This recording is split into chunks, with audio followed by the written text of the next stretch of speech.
সুধাংশ বক্তব্য শেষ করেছে। এখন সব প্রস্তাব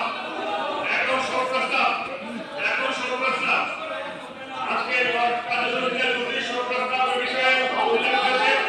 এখন আমি পর্যায়ক্রমে সেগুলো পাঠ করছি। শোক প্রস্তাবের সময় ঐচ্ছিক করে নিজেদের নিজেরা বলাবেন না।